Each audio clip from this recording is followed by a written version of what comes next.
యుధిష్ఠిర వార్తా కథనం యొక్క ప్రభావం ఎలా ఉంటుంది అంటే ఇలా ఉంటుంది అన్నమాట. మీ కళ్ళ ముందు కనిపిస్తున్న ఈ దృశ్యాలు మార్పుకు సాక్ష్యాలు. నిన్నటి రోజున అనగా 7/1/2024 రోజున సిద్దిపేట ఎన్జిఓస్ కాలనీ 24వ వార్డులో నిర్మించిన సమీకృత మార్కెట్ యార్డ్ నిరుపయోగంగా ఉండటంతో పాటు అసాంఘిక కార్యకలాపాలకు అడ్డాగా మారుతోందని అలా కథనం వెలువరించామో లేదో, ఇలా ఈరోజు అనగా 8/1/2024న ఆ భవనం పరిశుభ్రం చేసే ప్రక్రియ మొదలైందన్నమాట. ఎస్, చిన్న చిన్న నిర్లక్ష్యాలే రేపు పెద్ద పెద్ద అఘాయిత్యాలుగా మారే అవకాశాలు లేకపోలేదు. అందుకే సమస్య చిన్నదా పెద్దదా అని చూడకుండా అనుక్షణం ప్రజల సమస్యలను వెలుగు తీస్తూ ముందుకు సాగుతున్న మన యుధిష్ఠిర వార్తా ఛానల్ను ఆదరించండి.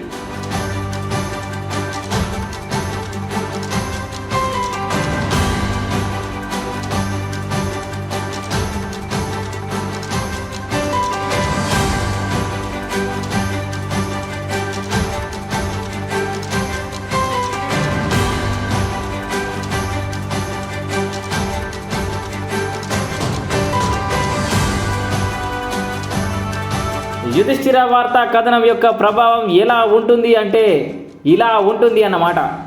మీ కళ్ళ ముందు కనిపిస్తున్న ఈ దృశ్యాలు మార్పుకు సాక్ష్యాలు.